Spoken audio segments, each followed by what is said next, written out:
महायुद्ध के बीच पाकिस्तान की हालत पतली होती जा रही है। यहाँ अब 1 लीटर पेट्रोल मिल रहा है 458 रुपए से भी ज्यादा में। पेट्रोल की कीमत के अंदर बढ़ावा करके नई कीमत जो है वो 458 रुपीस 40 पैसा। तो अब कंगाल पाकिस्तान पर दोहरी मार पड़ रही है। एक तरफ अफगानिस्तान से अटैक्स को झेल रहा है तो दूसरी तरफ तेल की कीमतों में आग लग गई है। नमस्कार, मेरा नाम है श्वेता शर्मा और पाकिस्तान की सरकार ने गुरुवार को ग्लोबल एनर्जी प्राइसेस में तेज उछाल के बीच फ्यूल प्राइसेस में बड़ी बढ़ोतरी का ऐलान कर दिया। ये फैसला ईरान वॉर के चलते इंटरनेशनल मार्केट्स में आई तेजी के बाद लिया गया। देश के पेट्रोलियम मिनिस्टर अली परवेज मलिक ने एक प्रेस कॉन्फ्रेंस में इसकी जानकारी दी। नई कीमतों के मुताबिक पेट्रोल की कीमत में 42.7% और डीजल की कीमत में 54.9% की बढ़ोतरी की गई। मंत्री ने कहा कि आज जो फैसला लिया गया है उसके मुताबिक इंटरनेशनल मार्केट्स में बढ़ोतरी के बाद पेट्रोल की नई कीमतें 458 पाकिस्तानी रुपए 40 पैसे है, वो भी प्रति लीटर का दाम होगा, जो आज यानी शुक्रवार से लागू हो जाएंगी। डीजल के बारे में उन्होंने कहा कि ये हमारे वर्कर्स और पब्लिक ट्रांसपोर्ट के लिए बेहद अहम है और इसकी कीमत 520 पाकिस्तानी रुपए 35 पैसे पर लीटर है। मंत्री अली परवेज मलिक ने कहा कि सरकार ने अपने बजट को ध्यान में रखते हुए लोगों को ब्लैंकेट प्रोटेक्शन देने की पूरी कोशिश की, लेकिन रिसोर्सेज सीमित होने और इस वॉर के जल्द खत्म होने के कोई संकेत न मिलने के कारण प्राइस हाइक को आगे बढ़ाना पड़ा। 28 फरवरी को शुरू हुआ यूएस, इजराइल और ईरान के बीच वॉर अब पूरे मिडिल ईस्ट में कॉन्फ्लिक्ट का रूप ले चुका है।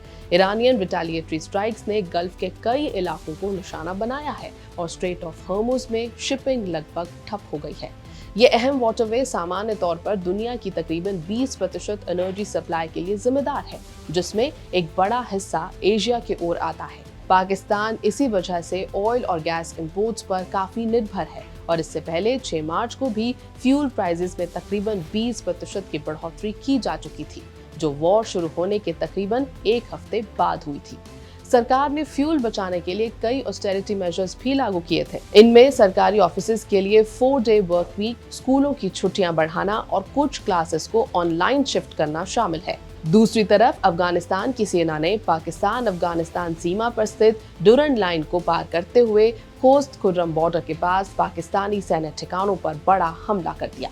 इस कार्रवाई को सर्जिकल स्ट्राइक के तौर पर देखा जा रहा है। हमले के दौरान अफगान सेना ने खुर्रम इलाके में मौजूद पाकिस्तानी सेना के अड्डे और एक सैन्य गाड़ी को आग के हवाले कर दिया।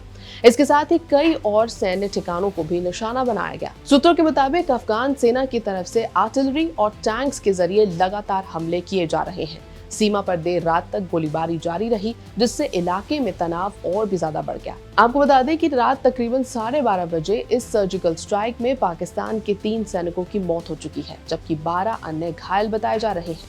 यानी दोहरी मार पाकिस्तान पर पड़ रही है। वर्ल्ड बैंक के आंकड़ों के मुताबिक पाकिस्तान एक लोअर मिडिल इनकम कंट्री है, जहां लगभग 24 करोड़ की आबादी है और इस आबादी में से तकरीबन 25% लोग गरीबी में जीवन यापन कर रहे हैं। ईरान वॉर से पैदा हुए इस क्राइसिस का असर सिर्फ पाकिस्तान तक सीमित नहीं है।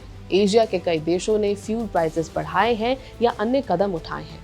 गुरुवार को बांग्लादेश ने कुकिंग में इस्तेमाल होने वाले लिक्विफाइड पेट्रोलियम गैस और कुछ गाड़ियों में इस्तेमाल होने वाले कंप्रेस्ड नेचुरल गैस की कीमतों में 29% की बढ़ोतरी कर दी। इस हफ्ते की शुरुआत में इंटरनेशनल मॉनेटरी फंड यानी IMF ने चेतावनी दी थी कि पाकिस्तान जैसी वल्नरेबल इकोनॉमीज को सिर्फ महंगे एनर्जी प्राइसेस का ही नहीं बल्कि सप्लाई चेन डिसरप्शंस का भी सामना करना पड़ेगा। IMF ने अपनी वेबसाइट पर कहा था कि middle east, Africa, Asia Pacific और लैटिन अमेरिका के कई हिस्सों पर हायर फूड और फर्टिलाइजर प्राइसेस के साथ साथ टाइटर फाइनेंशियल कंडीशंस का अतिरिक्त दबाव भी पड़ रहा है। यह है ABP लाइव। मेरा नाम है श्वेता शर्मा।